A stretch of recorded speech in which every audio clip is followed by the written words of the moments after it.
სახელითა მამისათა და ძისათა და სულისა წმინდისათა. ჩვენთან არს ღმერთი. არც დაიქის. დღეს ახარებიდან წავიკითხეთ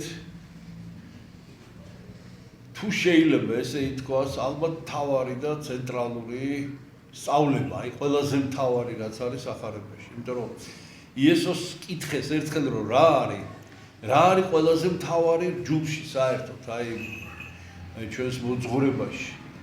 და იესომ პასუხა რომ უნდა შეიყვარო ღმერთი, ეს არის პირველი და მთავარი ცნება და მეორე ცნება მსგავსი ამისი რომ შეიყვარო მოყვარსი. აი ამის შესახებ არის დღევანდელი გადაგება და დღევანდელი სახარების ნაწილი და იოანე ღვთისმეტყველი კი ამბობს ეს გონი უფრო მთავარია, იმიტომ რომ შენ თუ არ შეიყვარე და შენ თუ არ გიყვარს მოყვარსი ადამიანი რომელსაც ხედავ როგორ შეიყვარებ ღმერთს რომელსაც ვერ ხედავ. აი ადამიანის სიყვარულით იწყება ღმერთის სიყვარული და ამიტომ აი ეს რაც დღეს სახარებაში უფალი ეუბნება თავის მოწაფეებს, გონი ეს არის ალბათ ყველაზე მთავარი. ამ სწავლებას თვითონ აი ამას რაც იესომ დღეს უთხრა ეწოდება სახარების ოქროს წესი. და ეს არის ძალიან მარტივად გამოითქმება. როგორც გინდა, აი რაც გინდა რომ შენ ადამიანმა გაგიკეთოს სხვა, ისე მოიქეცი შენ სხვა ადამიანს.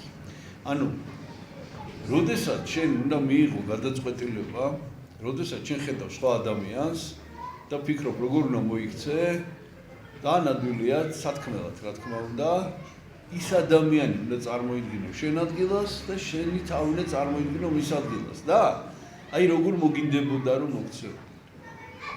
ესე იგი ეს სწავლება და ეს მოქმედება, ესე იგი ეს არ არის სრულებით დამოკიდებული სხვა ადამიანზე. სრულებით არ არის.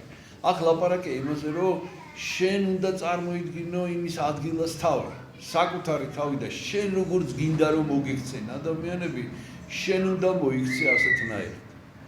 ანუ ამას მეორენაირად თქვია კიდევ თანაგრძნობა.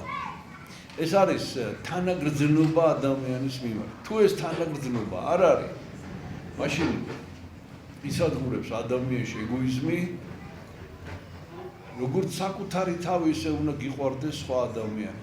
და თუ შენ სხვა ადამიანი კი არ გიყვარს, მარტო საკუთარი თავი გიყვარს და თუ შენ არ თანაუგრძნობ ადამიანს, თუ შენ არ გინდა გაიგო რატომ იქცევა, თუნდაც ცუდად ადამიანი, აი რა არის მიზეზი და თუნდაც რომ გადაწყვიტო ადამიანის დასჯა, თუ გაქვს ამის უფლება. შენი თავი წარმოიდგინე და აი შენ როგორც მოგინდებოდა რომ სხვას დაესაჯი, ისე დასაჯი. თუ შენი გადასაწყვეტი. ეს არის სიყვარული. მთელი ეს დღევანდელი ადგილის შინაარსი სახარებიდან და საერთოდ მთელი ახალი აქტის შინაარსი ერთი სიტყვით გამოიხატება. ეს არის სიყვარული.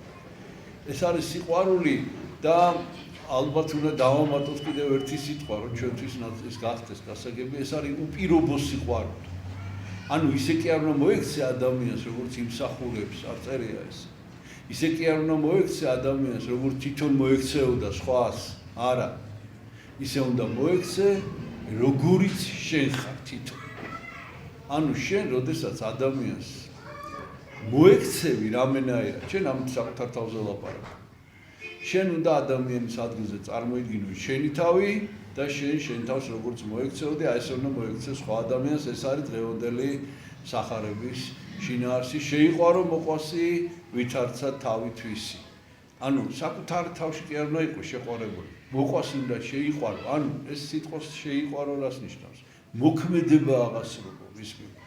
აქ სიყვარულის გრძნობაზე კი არ არის ლაპარაკი, აქ არის ლაპარაკი სიყვარულზე როგორც მოქმედებაზე. აი უნდა იმოქმედო ადამიანის მიმართ, უნდა შეიყვარო, იყვარდეს ადამიანი, უნდა იზრუნო, უნდა იმოქმედო ადამიანის მიმართ, როგორც შენ გინდა, როგორც შენ თვითონ შენი თავის მიმართ იმოქმედებდი. აი ამას ეწოდება სახარების ოქროს წესი და გისურვებთ ყველას ასეთ სიყვარულს. ეს არის ერთადერთი გზა სასუფევრისაკენ. აი თუ თქვენ შეძლებთ ამას და კიდევ გავიმეორებ იგივეს, თანაგრძნობა თუ გექნებათ ადამიანების მიმართ. თანაუგრძნე ადამიანს, ნუ განიკითხავ ადამიანს, ნუ გაბრაზდები მის უცახცილზე, მის გაუგებარ საქციელზე შენი თავი წარმოიდგინე და იმ წუთშივე მოიფიქრე გამართლება, აი შენ რო ესე მოქცეულიყავი, როგორც სხვა მოიქცა, რატო შეიძლებოდა რომ ეს გაგეკეთებინა? მონახე ეს გამართლება სხვისი ქცევის და არასაკუთარის და ამის შემდეგ აღასრულე მის მიმართ სიყვარული. ეს არის დღევანდელი სახარების შინაარსი.